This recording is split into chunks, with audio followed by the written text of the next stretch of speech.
That is why personalization matters, because it is a human, not a number.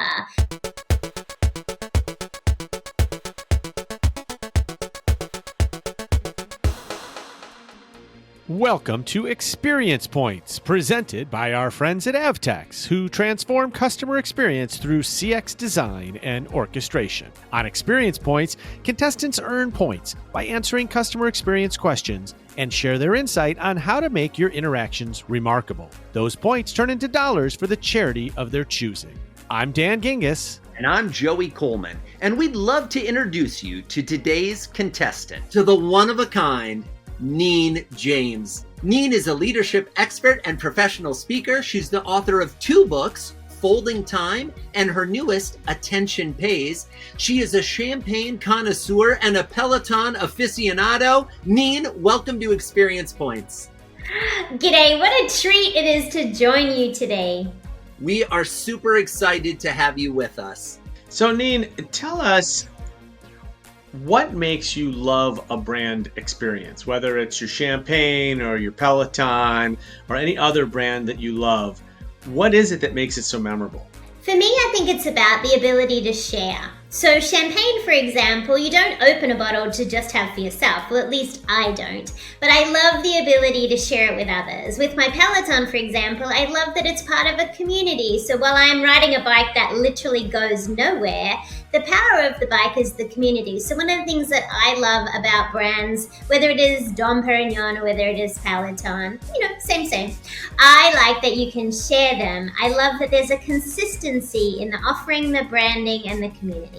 I love it, Neen. Well, speaking of consistent, you are consistently awesome, and you've got an amazing charity you're going to be playing for today. Could you tell us a little bit about your charity and why you're such a big fan? Years ago, I had the privilege of sitting in the audience while Bill McGee, the founder of Operation Smile, played a video of children that were born with cleft palates. Every 3 minutes, a child is born with a cleft lip or a cleft palate. And what Bill has done is he realized that only $240 and 45 minutes could perform a life-changing surgery for these children. And so today, I am so excited to play for Operation Smile. Outstanding, and we hope you earn lots of cash for Operation Smile. Such a great organization. So let's get into the game. Today we're going to be playing Think Fast. In Think Fast, you will have 1 minute to answer 5 experience questions. For each question, you must quickly choose between 2 possible answers. Correct answers given before time runs out are worth 100 points. 5 correct answers will earn you 500 bonus points for a possible score of 1,000 points. Good luck. Let's do it. Alrighty, Neen. So our conversation today is going to be based on a report done by the folks at Evergage called the 2020 Trends in Personalization, all about how organizations are using personalization to connect with their customers. Now, are you ready to go? Are you feeling it? Are you excited, Neen? I am. Let's do it, Joey. On your marks, get set, go. What percentage believe personalization has at least some impact on advancing customer relationships? 78% or 99%? 78%. Are the majority of marketers doing personalization right or wrong? Wrong. What percentage think prospects/customers expect a personalized experience? 72% or 92%? 92%. What is the top driver of personalization in most organizations? Deliver better experience or customers expect it? Deliver better experience. And last but not least, what percentage believe they have enough data and insight for effective personalization? 44% or 56%? 44%. Woo, Neen, with time to spare. Look at that. You moved through the questions so quickly. Oh my goodness. Nice work, Neen. Now let's see how you did. We asked what percentage believe personalization has at least some impact on advancing customer relationships. You said 78%. But alas, it was 99%. Oh, so tough. Yeah, more people believe that personalization does indeed have an impact on those customer relationships. Okay, all right, what about the second question? Are the majority of marketers doing personalization right or wrong? You said wrong. And you were correct, Neen. Congratulations. All right. Woo, You were right about it being wrong. We're back in the game. All right, the next question. What percentage think prospects/customers expect a personalized experience? You said 92%, and you were correct. It is indeed 92%. We then asked, what is the top driver of personalization in most organizations? Neen, you believed it was because they are committed to delivering a better experience. And yes, indeed, you are correct. They want to deliver that better experience. And last but not least, what percentage believed that they had enough data and insight for effective personalization? You said 44%. And Neen, let's get a smile. You were right. Another one right. Fantastic. Wow, that was awesome. Oh, Neen, great job. You know, personalization is such a fascinating topic, and in many ways, it's easier said than done, but a lot of companies aren't doing it as much as they should. What are your thoughts on personalization and how businesses could incorporate that more? When you think about it in the context of attention, my belief is that everyone wants to be seen and heard. So when we can explore how often we can do this, that is why personalization matters, because it is a human, not a number. And so I think if we can look for opportunities to see and hear our customers in even deeper ways, then we will have an opportunity to really personalize all levels of process, systems, procedures, because we will factor that into everything that we are doing business with humans. You know, Neen, we talked with you in a different game, Fake or Fact, about subscription boxes. And one of my favorite subscription boxes is called Imperfect Produce. And I get all this fruit and vegetables every month that are, a little bit oversized or undersized, or maybe they've got some scars on them. But one of the things that I love, besides from the produce being delicious, is that they track for me the amount of pounds of produce that I personally have kept out of the landfill, along with the water and the carbon dioxide that I've saved farmers. And what's awesome is not only do they recognize when I hit certain milestones. So when I hit 100 pounds of produce, for example, they sent me a cloth reusable bag in my box. But I can go on the website or the mobile app at any time and see what my number is. And I just hit 700 pounds. And I'll tell you, every time I think about canceling, that gamesman of me, the gamesmanship part of it for me won't let me do it because I want to keep helping. And I think that's an excellent example of personalization, because they're not just saying, hey, all of our customers have saved 27 billion pounds of fruit. Well, that's nice. But Dan has saved 700 pounds. And that just hits me. And I want to do more. And gamification is a personalization strategy, because people are striving for the next level, the next tweetable, the next thing they can share on Instagram. And so when you think about that from a customer experience point of view, that is a great news story that you can then share, and you can become that advocate, that inspirer, that influencer that goes across those social media channels as well. So when we get really good at personalization, those customers become our advocates and our brand advocates that go out and share those stories with the world. I love that. You know, it's interesting. I think most of us would agree, most of our viewers, most of our listeners would agree that personalization is a good thing. Customers want it. It creates connection. It enhances the experience. But the problem is so many companies don't do it well, or in some ways don't even appear to be trying. You know, the very last question in that Think Fast Pass asked if you had enough data to personalize. How many companies felt they had enough data and enough knowledge to create personal interactions with their customers? And you answered, I'm going to guess 44%. Yeah, Dan, $100 for Dan Gingiss. Woo! The moral of the story is that means that the majority of businesses don't feel that they have the information they need to create personalized experiences. Neen, could you speak a little bit to, and I know you've worked with companies small, medium, and large around the world.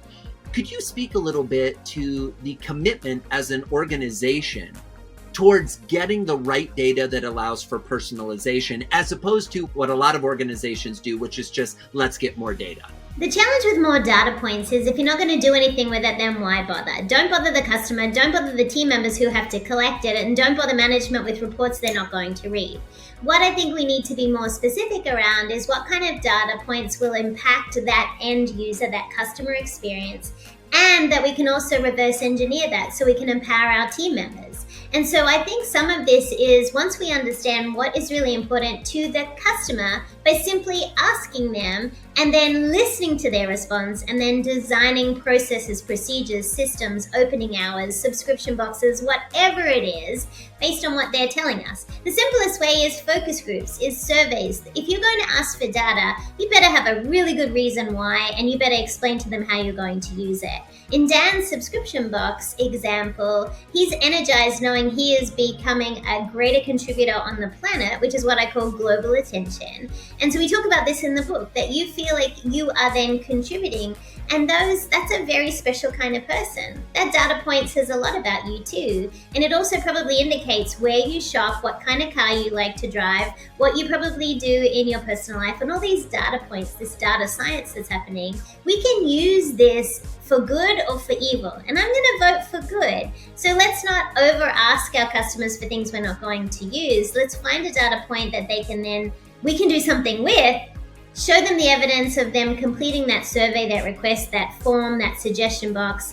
Thank them for the time and attention it took to do that, and then use it. You're so right about the problem isn't that we don't have the data or that we need more data. The problem is we're not using the data that we have. And I give you two real quick examples. Joey and I just recently talked on our podcast Experience This, which is also brought to you by Avtex, about the concept of how many companies have our birthday on file versus how many companies recognize our birthday, right? So many companies know our birthday and so few of them take the time to recognize it. That's not a problem with having the data. It's a problem with using the data. Another super quick example is when I worked for a credit card company, one of the things we found, as with most surveys and forms, is that the fewer questions that we asked in the application process to get a credit card, the better the completion rate. But going through the organization and trying to figure out, well, why do we ask this question in the first place and who uses this data was an unbelievable experience. And we ended up cutting more than half the questions out of the application because no one was actually using the data that we were collecting from every single application. And sure enough, our application completion rate went way up when we did that. Yeah, Dan, you bring up such an excellent point. And you know, when it comes to the birthdays, the crazy thing about that is as we get older, we receive less birthday cards and less birthday gifts. You know, when you're a 5-year-old, you have a birthday party, there's cake, there's balloons, there's a piñata, maybe there's pin the tail on the dog. There's all kinds of excitement. Friends come over, they're bringing gifts, you're getting cards. I don't know about you two, but as I found myself getting older, these days, when it comes to my birthday, yes, I get a card from my lovely wife and my 2 boys, and maybe a card from my parents where, weirdly enough, you know, Dad's signature looks a lot like it was written in Mom's handwriting, you know? And so there's such a potential here for organizations. You know, so many companies are like, how do we cut through the noise? You want a pro tip on how to cut through the noise? If you know when your customer's birthday is, send them a physical birthday card signed by an actual human. It will probably be one of 3 that they get that entire year, and it will stand out.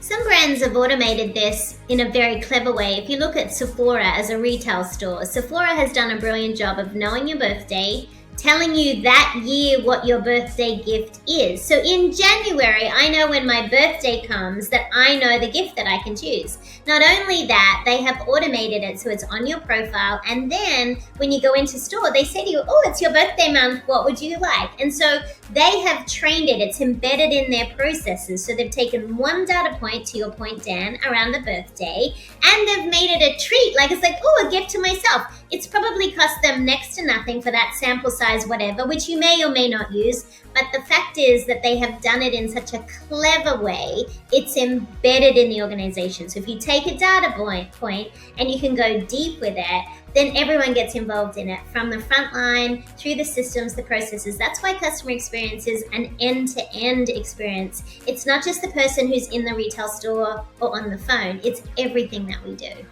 Oh, Neen, it is so true. And I would also posit that keeps people loyal to Sephora because you want to stay around for the next birthday gift.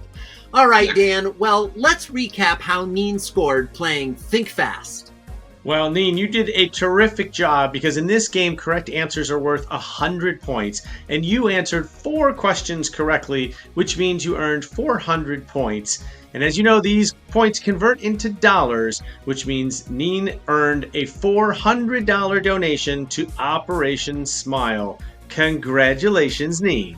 Thank you, Avtex. That's nearly 2 operations for those children. I appreciate that. Oh, so fantastic. Thank you, Neen.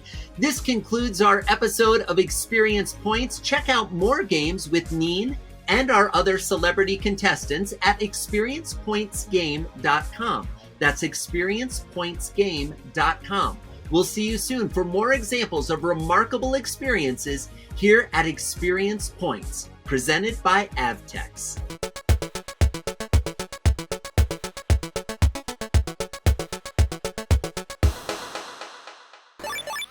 I've actually watched some disturbing Netflix documentaries on our own data and how companies are using it today. So I'm trying to keep my aluminum hat off my head as I talk about this subject. Yeah, but you look so good with it on. Well, I know that's the other part of this is how reflective is it and all that stuff. But what's fascinating is that there's not a lack of data, right? And the usage of data matters, and that there is organizational data about our customers today. Do you have any examples of where we've worked with a customer and found that they had all they needed internally already, and it was about putting those pieces together and figuring out how that aligned to some key experiences or moments that matter to really impact the perception of the brand? Well, yes, and I think there's a couple points I want to make. One is so we've done quite a bit of work with credit unions. Credit unions have a ton of data on their members, so do banks. And so there is a great deal of opportunity to personalize.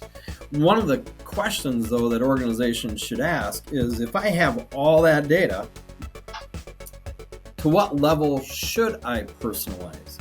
Right? Just sending me a birthday card, I mean, that's okay. To me, that's akin, and I'm not necessarily criticizing what Sephora is doing, but to me that's akin to getting a form letter from that just has my name at the top of the page. I mean, there's not that much creativity to that.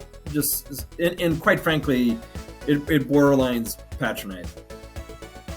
But credit unions and banks have a ton of data, and so they have to be extremely careful about how much personalization they do. So we actually did a study for a consortium of credit unions that we do work with. And what we wanted to know was, do credit union members expect personalization? Obviously, yes. But to what level of personalization do they expect it? And we found a fascinating correlation. And the correlation is this: the more complex the financial product was, the more personalization they expected.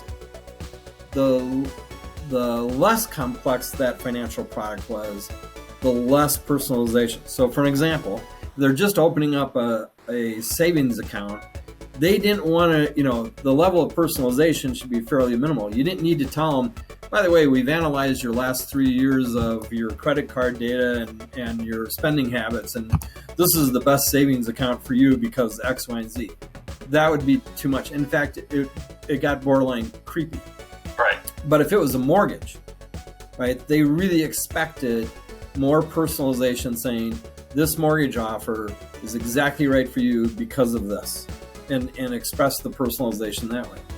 So I think that's where organizations, need to be very careful with the data that you have.